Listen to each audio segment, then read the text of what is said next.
on va faire quelque chose qui est important aujourd'hui, parce que c'est le World Poetry Movement qui a organisé ça dans le monde entier. On arrive à aujourd'hui, pendant le mois de novembre-décembre 2019, à peu près presque 1000 événements sur 150 pays en même temps. On ne fait pas dans la même soirée, mais en même temps. Ça, c'est important que vous le sachiez, parce que c'est aussi le thème étant la poésie et le chemin pour la paix. Et voilà, c'est vraiment important qu'on fasse ça.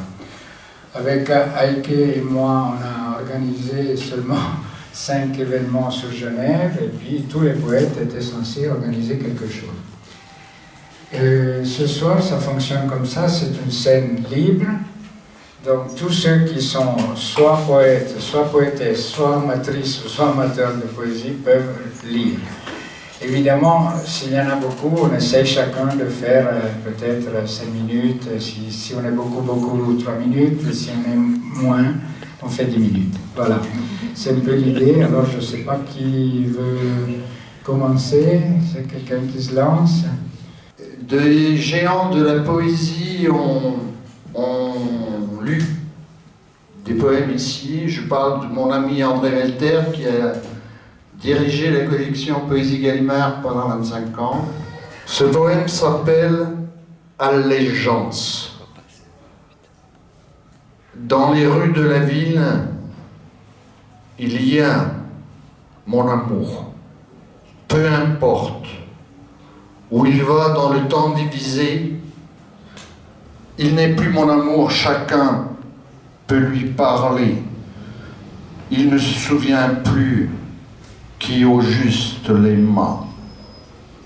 Il cherche son pareil dans le vœu des regards, l'espace qu'il parcourt est ma fidélité.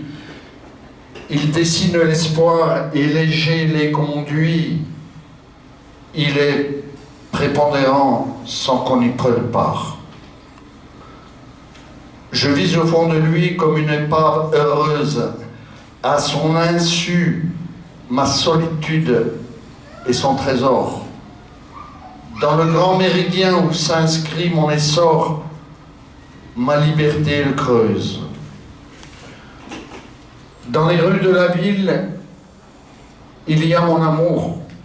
Peu importe où il va dans le temps divisé, il n'est plus mon amour. Chacun peut lui parler.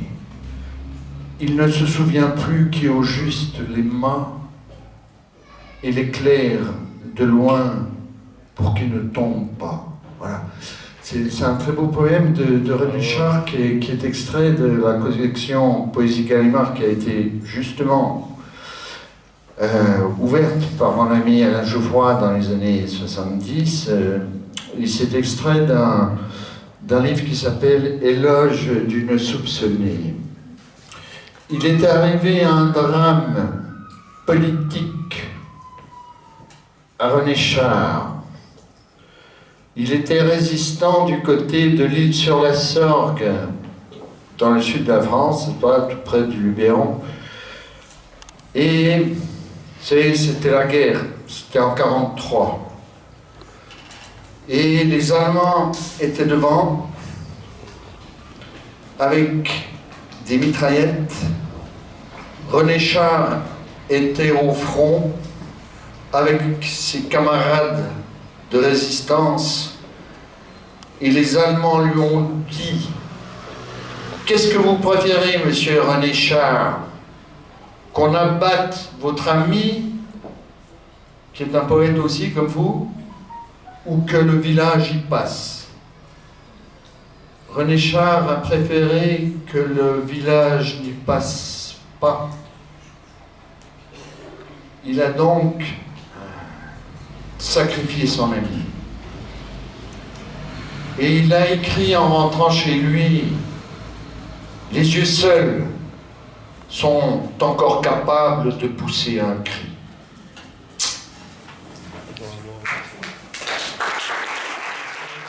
De l'envol lui-même à sa foudre exaltée, puis de ce ciel encore qui te nourrit et que néanmoins tu vas rejeter. De cet écart enfin dont tu calibres en solitude la richesse pudique et que tes mains retiennent à peine. De tout cela, comme de ce jour d'abîme où tu regardes, une fois de plus, tu ne pourras rien dire. Pourtant, dans tout ce temps, des pas s'éloignent sans retour. Tu recueilles le sel d'encre de tes nuits pour construire les minuscules châteaux où tu ne pourras jamais entrer, mais qui sont la légende de tes sommeils. Il n'y a rien que tu ne saches faire comme l'intouchable. Et tu y cherches toujours le livre d'Hermine, étoilé d'ombre, le livre des mots couverts de rêves que tu laisses se perdre dans la mémoire. Parti en retard, parti à l'écart, parti de nulle part. Tôt ou tard, on se prépare, on se sépare, je vous embrasse, c'est l'heure du départ. Parti de rien, partir vers quoi? Laisser ses liens, souviens, reviens, parviens, mourant, vivant, un pays chrétien. Le noir et le blanc, le mal et le bien. Alphabet aride, cultivé de mots un art, qui ne s'expose dans des galeries, mais qui te pousse sans égard vers un bateau ou une gare. Sans les cheveux longs ni la guitare, c'est nous, les nouveaux retards. Que le dernier teigne la lumière s'il en a encore la force. C'est fini. De quoi tu parles? Du monde, de l'amour, de la vie? C'est fini n'est pas une question ni une réponse, il n'en est pas question.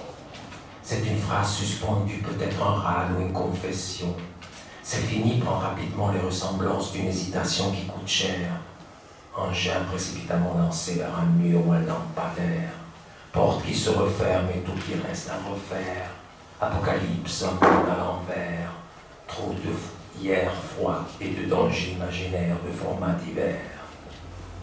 C'est fini est aussi une conjugaison, absente de futur et de pages dans les dictionnaires. Ah, je sais ce que c'est, j'ai enfin trouvé la définition. C'est fini est une soupe chaude et accueillante, un soir d'hiver dans un décor dépouillé et austère, servi aux affamés sans cuillère. Pendant qu'il reste là, la regarder fumer, dehors la neige qui tombe légère, a déjà tout recouvert. Toutes les choses qui m'entourent, un temps coup d'adieu. Nos existences sont-elles marquées par la tristesse d'être encore en vie? Ne sont-elles pas toutes des facsimiles de morts manquées, de jours fériés pleins de nuit, pendant qu'inlassablement elle rôde, elle, la vraie, celle qui choisit? Sur quelles frêles épaules ira se poser sa main noueuse et sa peau rouillée d'avoir trempé dans le sang sans jamais faucher d'épis?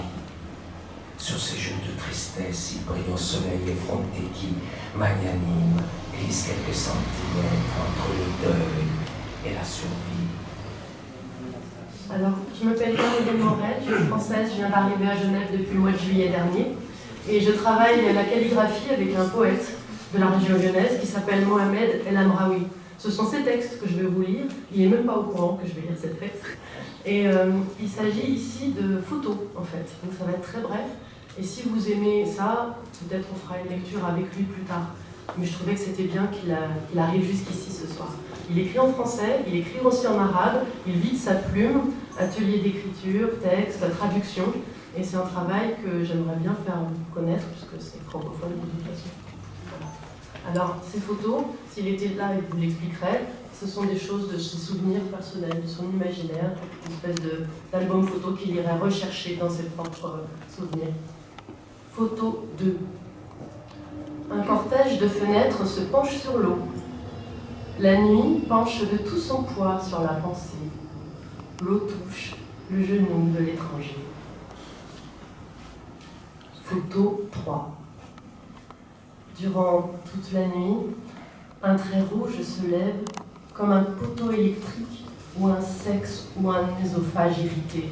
Son reflet traverse le pont et résiste à l'obscurité.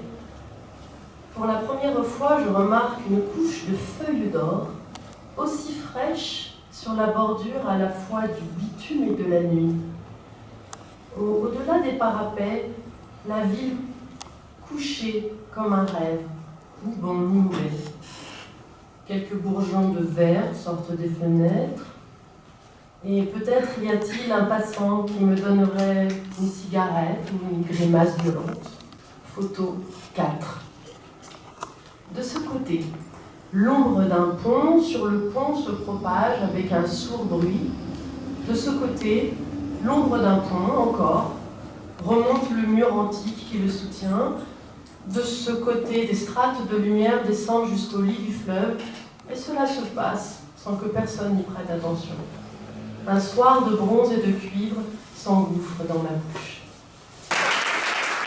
Nous avons la chance ce soir d'accueillir une poétesse italienne qui est très connue dans son pays et qui, je crois qu'elle réside depuis peu à Genève et va nous lire un petit poème en italien. N'est-ce pas? Il freddo è poco piacevole. Se si trema la credibilità diventa niente. Per questo ho imparato a piantare chiodi nelle mani. Ora sono una persona ferma.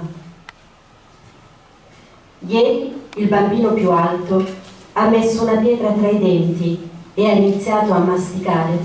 Ha dimostrato a sua madre ciò che una bocca può fare se messa all'orlo e che una casa distrutta è solo una casa distrutta. Ieri tutti i bambini più alti hanno messo alla fame i nemici e raccolto i loro giochi in fretta. Hanno dimostrato alle madri l'ordine e la disciplina dei morti. Poi sono corsi a lavarsi le mani e ad ascoltare le notizie in forma di ninne nanne. Thank you. Je suis poète. Je m'appelle engagé parce que je fais partie du comité des écrivains pour la paix de Pen, poète, essayiste, nouvelliste. Et puis j'essaye de défendre la cause des écrivains en prison, des écrivains menacés.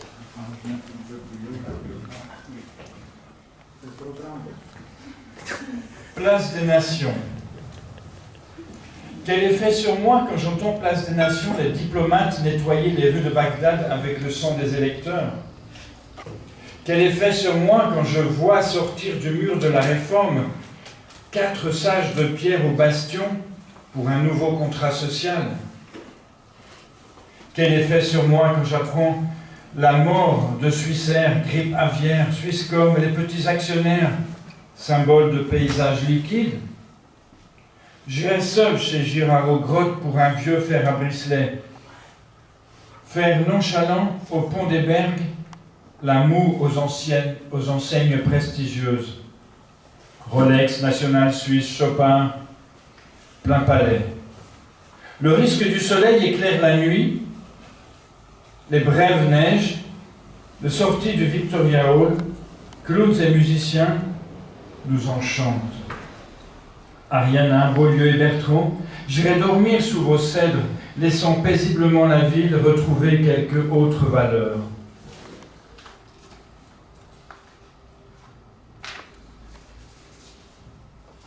La gitane de Lorca. Seule dans une clairière au cœur d'une peupleraie, penchée à la renverse, jambe gauche en avant, une main sur la taille, l'autre pointant en l'air, la tristesse bleue du soir, elle chante des paroles d'amour et liberté, danse le flamenco sous les fumées blanches, volute de la plaine, la robe mélancolie de papier argenté, si étroite et si large, en serre 20 fines tiges qui, si on y met le feu, expriment la révolte, la plainte d'une guitare, l'exil du paquet bleu. Lorca fumait des gitans, à remuer des massifs morts, à désabler la Croix-Valmer, vos tirs sous-marins exaspèrent et ruinent tous nos efforts. À couler les îles du Levant, à faire échouer des baleines, plage de chaos des flagrants, le viol d'un parc naturel peine. Quand le gaz de schiste fronde, la colère du poète gronde. Mes tripes et mon son d'orage casseront vos plumes de rage. Loin des actions du pétrole, des armées et leurs pactoles, les gens d'ici se mobilisent, le littoral chasse la crise. Merci. On vous a dit que ces poèmes étaient lus dans le cadre World Poetry Movement qui pense que la poésie pour la paix est quelque chose d'important. Nous aussi. Et j'ai écrit ce premier poème qui s'appelle Pour la paix, à l'occasion de ces mois de poésie. Aveugles à leur chemin, des gens se font la guerre. De cette chair nourricière se repaît mal humain. Bénédiction des astres et des marchands de canons se déchaînent haine sans nom. Recette du désastre. Les cris de détresse dans ce désert en ruine résonnent en pluie fine dans l'âme que le sang blesse. Elle se réveille au mot, grain d'un souffle créateur, d'un vent consolateur, du ciel au salutaire halo. Même les chemins de ronde abaissent le pont-levis pour embrasser ravis leur unité profonde. Chaque peuple, chaque rue en son fort intérieur voit muter, quel bonheur, le glaive en charrue. Celui-ci s'appelle rétroviseur. Cher passé, château fort sur la colline, rempart protecteur des assauts du temps, immuable et profonde mine, extraire l'or du c'était mieux avant. L'éclat rassurant du souvenir habile hallucine et illumine à jamais les fers du présent. Le futur ne sera qu'imitation servile, même traces épousées tout en chemin faisant. Reconnaître le trajet sur d'éternels repères, nouvelles pierres rayent le jour de leur paisible jet, bâtissent les murailles d'un futur éphémère. On est dans des jours où il y a du brouillard, celui-ci s'appelle Au-delà du brouillard. Agité sans parole devant le mystère, le trou noir d'un côté, de l'autre la bombe, l'évolution muette passe du naître à la tombe, absorbe le regard aux questions salutaires. La fourmi invoque le mastodonte, le colibri éteint la forêt de feu, l'entité innombrable remplirait tous les creux, mais la furieuse envie flash un paradis de conte. Niché bien au fond de son terrier terrestre, le bien s'accouple à l'amour inamovible. La trajectoire s'incurve grâce à tous les possibles. Une douce musique émane du céleste orchestre. Merci. Albert Hanor, donc mon premier texte s'intitule Le ciel transpire. Tout soudainement, avec l'air qu'il respire, comme unique viatique, et le rouge qui déteint sur le noir, au centre de son cœur, il aurait suffi qu'il crie à tout rompre, en pleine vie, un nom, pour que la mort se rappelle de lui, que l'ombre pesante décline et se déchire, et le feu passe au vert. Mais l'orage magnétique a détruit le nord sans qu'il puisse fuir et quitter la chapelle ardente des regrets.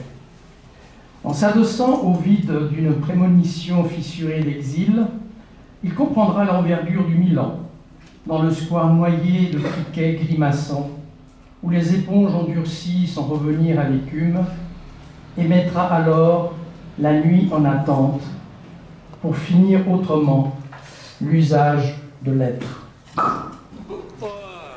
Et comme j'ai pris l'habitude de donner des petites citations à chaque lecture, que tout à l'heure il était question de René Char, ben j'en ai une. Il dit ceci: ce qui vient au monde pour ne rien troubler ne mérite ni égard, ni patience. Merci. Dziewica gulniana, a kukuszka kawala, dziewna jazwa ją. Soku, kuku, kuku, kuku, kuku, kuku, kuku. Je remercie Joseph Farid de m'avoir proposé hier soir de venir fouler le sol de sa galerie. J'ai emmené, tel un pasteur, les brebis galeuses qui sont ici, mes étudiants de théâtre. Il me fallait hier soir, dans la nuit, après avoir composé une ratatouille pour ma mère souffrante, il me fallait trouver un texte qui puisse s'aligner sur les horizons cosmiques de Farine. Voici le texte, écrit par un auteur que vous ne connaissez pas, puisque la politique et la poésie est souvent trop, à mon goût, ethnocentrée. Quand on pense à Haïti, on pense qu'à la difficulté, mais la Caraïbe recèle les plus grands poètes. Franck Etienne, ultravocal. Monsieur Farine, gardez la distance. C'est pour Farine et pour vous. Il y en a au pays des hommes qui excellent quelquefois à remuer les consciences. Ce sont les artistes, les poètes et les philosophes. Ceux-là, doués du pouvoir de créer, d'enrichir ou d'anéantir la vie, font honneur à la terrible race des dieux. Ils sont beaux, dans le bien comme dans le mal. Cependant, lorsqu'ils font une halte au sein des ténèbres, c'est pour mieux saisir les racines de la lumière. Je connais l'un d'eux qui pisse. Je connais l'un d'eux qui pisse, les jambes écartées à 30 degrés, dans la contemplation de la lumière. Et son pénis, à Farine, à tête de poisson serpent, sujet à de fréquentes crises de colère, pas le pénis mais Farine, il parle d'une voix jaillissante qui le fait souffrir de migraine. Il boit de l'alcool, riant de lui-même, fume du tabac noir, chatouille le flanc des gazelles, nues en leur faisant l'amour sous le drap. Oh Farine, on dit souvent de toi que tu es fou perdu, un maniaque délirant qui jongle avec les rêves des morts. Oh Farine, toi-même et ton visage, pourtant indestructible, la douleur violente qui partout t'accompagne. Bravo.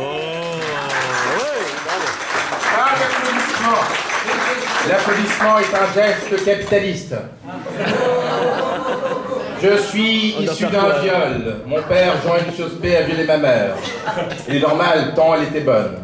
Un jour, je décide de me rendre à Saint-Jean-de-Luz pour épouser une jolie basquaise. Elle m'invite dans le restaurant de ses parents. L'affaire ne se conclut pas. Pourtant, nous avions une relation épistolaire bien charnée et charnue. Oui, chérie. À toi. Oui, très bien. Très bien, allons-y. À toi, ton manque de silence, ton amour de la nuit, à toi, toutes ces lumières qui dansent, un peu comme une symphonie inaccomplie, à toi toutes ces choses, et puis j'ai le souvenir de Léo Ferré qui m'a marqué. Moi, j'ai vu 14 fois en scène Léo Ferré. La poésie contemporaine ne chante plus. Elle rampe.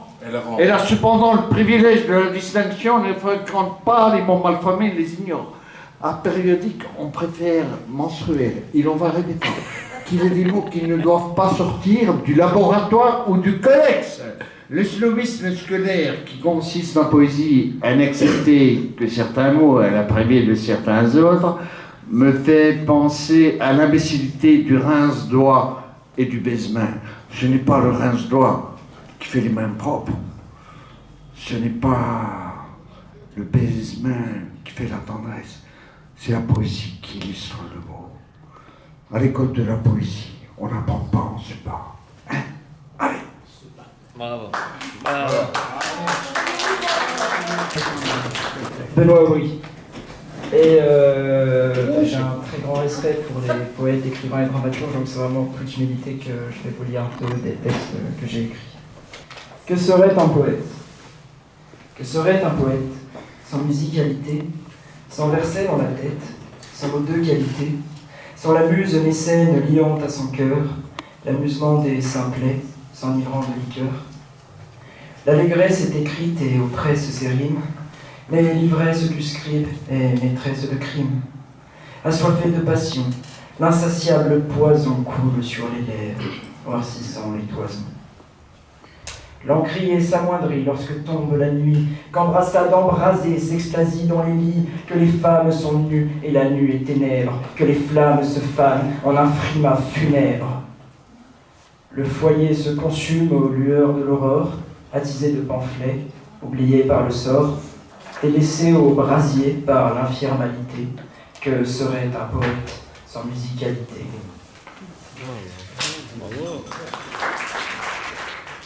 Les fées se sont penchées sur moi quand j'étais dans mon lit. Elles m'ont mis un petit bonnet. Les fées m'ont enfilé des gants assortis. Elles m'ont dit de regarder, mais elles cachaient les mains derrière leur dos. Après, les fées m'ont donné du gâteau. Elles m'ont dit souvent « c'est qu'un rhume, ça va passer ». Elles m'ont persuadée.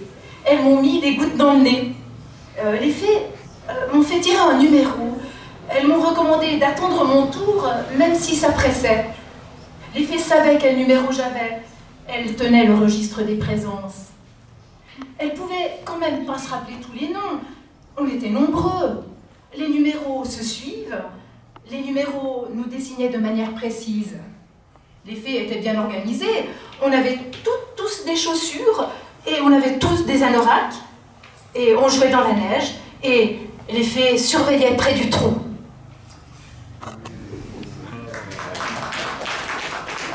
Bonsoir à tous. Il faut être toujours ivre. Tout est là. C'est l'unique question. Pour ne pas sentir l'horrible fardeau du temps qui brise vos épaules, vous penche vers la terre, il faut vous enivrer, sans trêve. Mais de quoi? De vin, de poésie ou de vertu, à votre guise. Et si quelquefois, sur les marches d'un palais, sur l'herbe verte d'un fossé, vous vous réveillez, l'ivresse diminuée ou disparue, demandez au vent, à la vague, à l'étoile, à l'oiseau, à l'horloge, à tout ce qui fuit, à tout ce qui gémit, à tout ce qui roule, à tout ce qui chante, à tout ce qui parle. Demandez quelle heure il est. Et alors, le vent, la vague, l'étoile, l'oiseau et l'horloge vous répondront. Il est temps de vous enivrer. Pour ne pas être les esclaves martyrisés du temps, enivrez-vous, sans cesse, de vin, de poésie ou de vertu. À votre guise. Bonsoir à tous, je m'appelle Laura Levanera, je suis artiste et j'écris depuis peu, je me suis mise depuis peu à la poésie. C'est la première fois que je lis en public, alors soyez indulgents. Non, on l'est. Voilà. J'ai commencé à écrire une série de poèmes qui s'appelle Lecture à l'eau. Qui est pour moi une façon de créer un espace où je peux penser, développer une réflexion dans ce qui se passe aujourd'hui actuellement, et en tant que femme et en tant qu'artiste, et voir comment je peux parler de cette place qu'on peut prendre ou qu'on nous laisse, et qu'est-ce qu'on fait avec ça, et qu'est-ce que ça veut dire être aussi à contre-courant. Merci de votre écoute. À contre-courant. Ça s'écoule, ça vient contre, ça contourne, ça continue, ça ne cesse. À flanc de flot de tes flux, je me dresse ou me redresse. Tout ce que j'ai intériorisé, tout ce que j'ai courbé, tout ce que j'ai avalé. Y a-t-il des courants contre lesquels je me suis déjà relevée? Alors je m'adresse à toi, me presse contre toi, me dresse contre toi, pour ne pas m'oppresser davantage. Tel une Donna Quichotte, à contre-courant je me frotte. Se tenir face aux torrents incessants, n'est-ce pas comme combattre des moulins à vent? Tu m'écroules, me mords, m'endoloris. Tu m'encercles, m'emportes, me diriges. Tu me pousses, m'épouses, me prends. Tu m'engloutis. Bravo.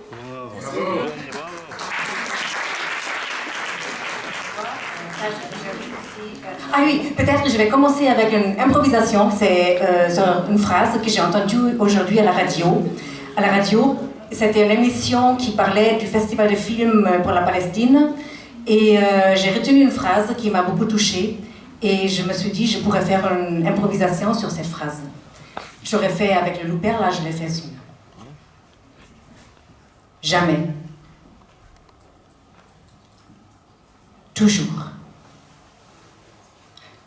toujours, jamais, toujours, jamais, toujours, jamais, toujours, jamais, toujours, jamais les enfants. Les enfants là, ces enfants.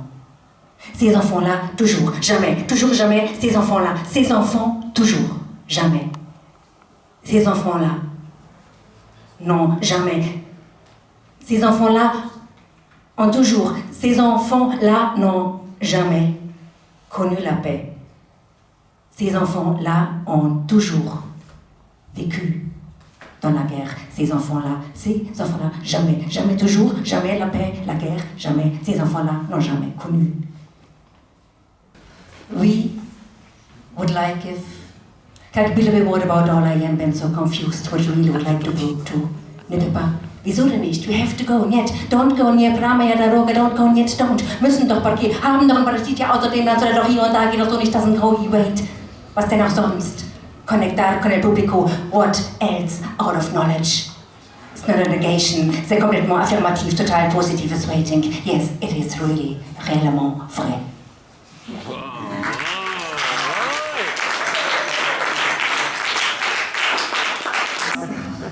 Imagine. Ça, normalement aussi, c'est avec le loup-père. Hein. Là, je vais le faire sans aussi. Donc, imagine.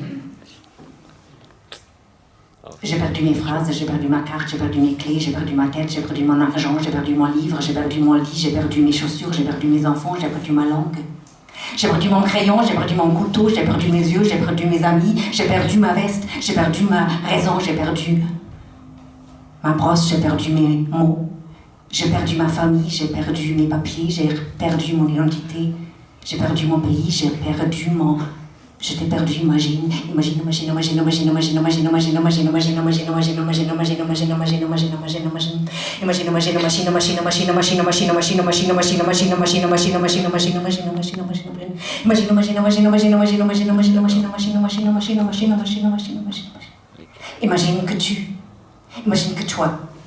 Imagine que toi, tu as perdu tes phrases, tu as perdu ta carte, tu as perdu tes clés, tu as perdu ta tête, tu as perdu ton argent. You lost your mind, you lost your love, you lost your reason, tu as perdu ta peau, tu as perdu ta raison, tu as perdu ta famille, tu as perdu tes papiers, tu as perdu ton identité. Imagine.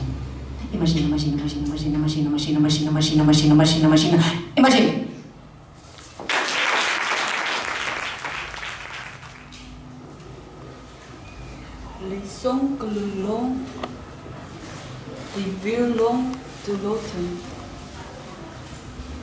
blessent mon cœur d'une longueur monotone.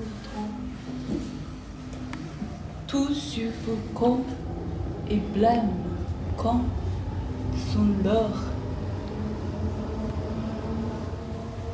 Je me souviens des jours anciens et je pleure.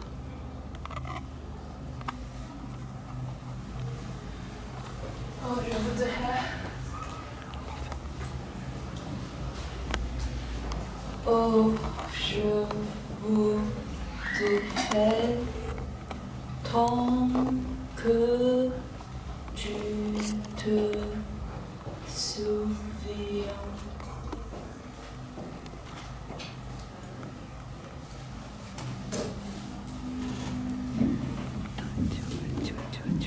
Oh, je voudrais tant que tu te souviens des jours heureux où nous étions amis.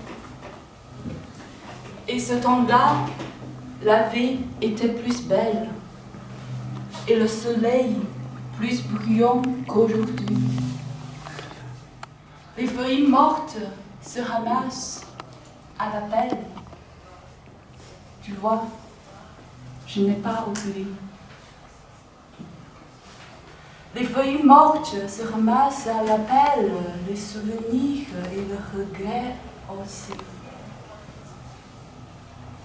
Et le vent du nord les emporte dans la nuit froide de l'oubli.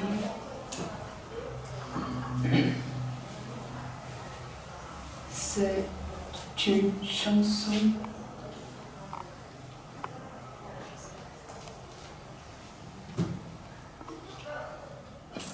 C'est une chanson. Et je Nous vivions tous les deux ensemble. Toi qui m'aimais, moi qui t'aimais. Mais la vie sépare ceux qui s'aiment tout doucement, sans faire de bruit. Et la mer efface sur le sable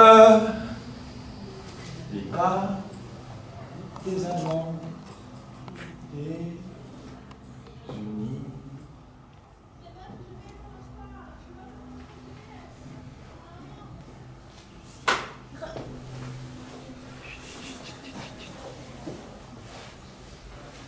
Et je m'en vais au vent ouvert qui me rapporte de ça, de là. Pareil, comme une feuille morte.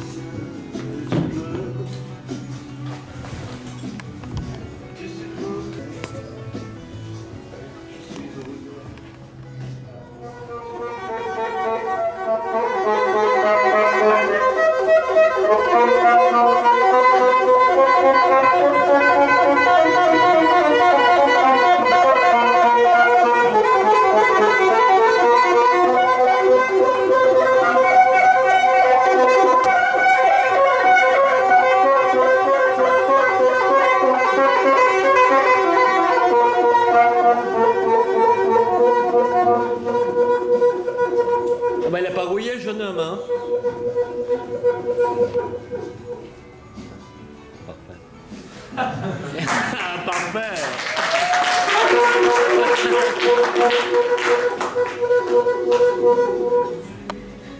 Je vais lui écrire une belle lettre. Il ne marche plus le micro. Bon, Ouais.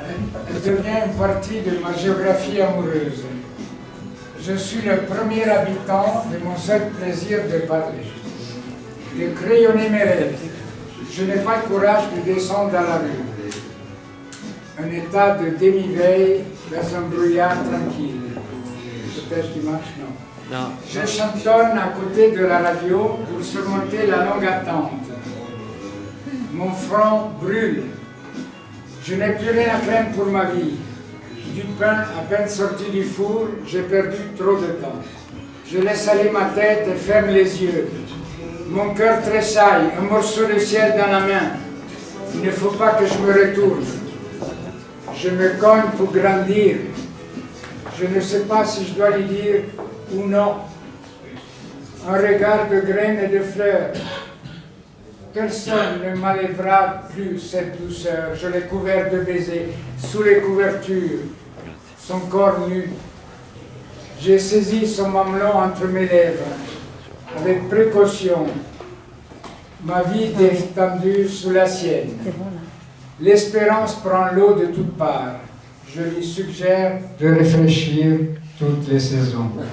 Non, ça change tout. Merci. Sacrifier des heures et des heures de sommeil pour saisir le secret des poèmes. Je peux m'en sortir, moi aussi. Je chasse mes larmes, tente de sourire. Avec le beau soleil qu'il y a dehors, la marche entre les plates-bandes d'un jardin, les mouvements de mes yeux sont beaucoup plus rapides. Un éclatement du regard, le monde est une immense banlieue. Les éléments de ma vie sont mal ficelés. Je suis l'acteur d'une pièce qui se joue sans moi. Je suis attentif au moindre bruissement. Je parcours la ville dans un ensemble vivant et sonore, une façon personnelle de pulser mon existence. Ah, si je pouvais danser aussi divinement que Fred Astaire. La ville est ma résidence secondaire. Je flâne comme un promeneur du dimanche. Je m'autorise à marcher d'une allure bonhomme, une joie sauvage, élémentaire. Je cherche une ruelle qui va me mener de moi au soi. Le sommeil oublié fait un peu brûler mes yeux. Je n'ai plus besoin de mythes et de héros. Je fixe dans le miroir de l'aube le visage parfaitement modelé de mon épouse. Son sourire caraïbe s'éclaire pour moi. Je suis toujours attentif à épier sa joie de vivre. J'aimerais bien voir quel beau spectacle sortira de sa vie. Après un délicieux petit déjeuner, juste à côté de nous, la lumière, nous allons dehors pour voir. J'ai oublié, dans l'habitude de la vie commune, sa beauté. Mais non, à vrai dire, je suis revenu, je vais l'éteindre, ce feu. Des pas pressés dans les escaliers m'arrachent à mes rêveries. Je n'écoute pas les flatteries, d'où qu'elles viennent. Un dur travail sur soi, mais plein de joie. Je réplique au coup par coup aux émotions primaires qui me possèdent toujours. La tristesse n'a jamais rien enseigné à personne. Après la douche, je prends le premier train. Pendant que je dors assis en deuxième classe, je change le monde, jour après jour, heure après heure. Quelques paysages restent identiques, je ne m'attarde plus longtemps parmi mes cicatrices. Un wagon-restaurant, j'ai envie que la guerre éclate. Sur la plage, le soleil a vite fait de sortir de l'eau. Des jeux infantiles ou des cachotteries comme dans un vrai théâtre.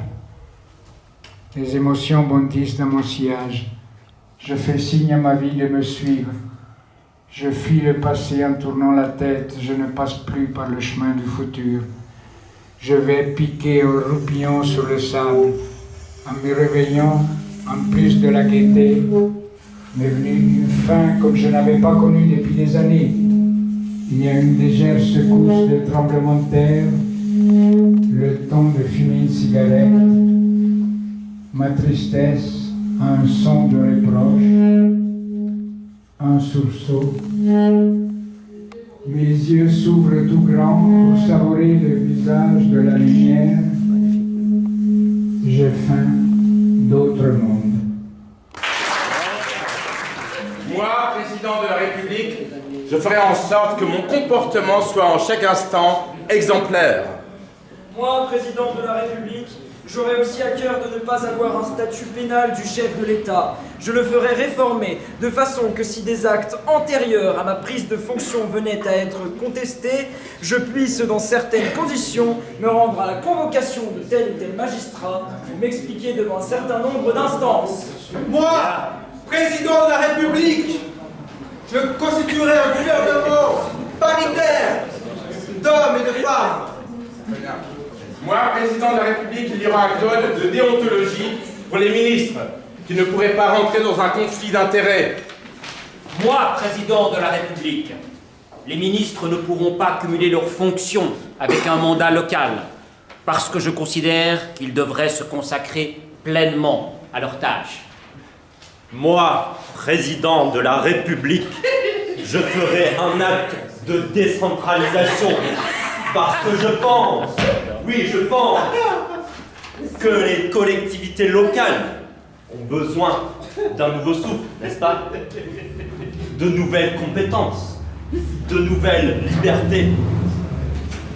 Moi, président de la République, je ferai en sorte que les partenaires sociaux puissent être considérés, aussi bien les organisations professionnelles que les syndicats, et que nous puissions avoir régulièrement une discussion pour savoir ce qui relève de la loi, ce qui relève de la négociation. Moi, président de la République, j'engagerai de grands débats. On y a évoqué celui de l'énergie, et il est légitime qu'il puisse y avoir sur ces questions-là de grands débats citoyens. Moi, président de la République, j'introduirai la représentation proportionnelle pour les élections législatives, pour les élections non pas de 2012, mais celles de 2017, car je pense qu'il est bon que l'ensemble des sensibilités politiques soient représentées. Oui. Moi, présidente de la République, j'essaierai d'avoir de la hauteur de vue pour fixer les grandes orientations, les grandes impulsions, mais en même temps, je ne m'occuperai pas de tout et j'aurai toujours le souci de la proximité avec les Français. Moi, président de la République, je nommerai Joseph Farine, ministre de la Culture. Non, fais pas ça, fais pas ça. Moi, président de la République, j'imposerai la lecture de Francis Ponge au sein de l'Éducation nationale. Oui. Enfoiré. Moi, président de la République, j'instaurerai une sécurité sociale sexuelle pour avoir tous droit à l'orgasme. Moi, président de la République, j'emmerde le peuple. Moi, président de la République, j'interdirai le port des manteaux noirs car ils ne sont portés que par des bobos égocentriques. Moi, président de la République, je suis d'accord avec cet homme et j'imposerai d'arrêter de dire des conneries avec des discours qui commencent par « Moi, président de la République ».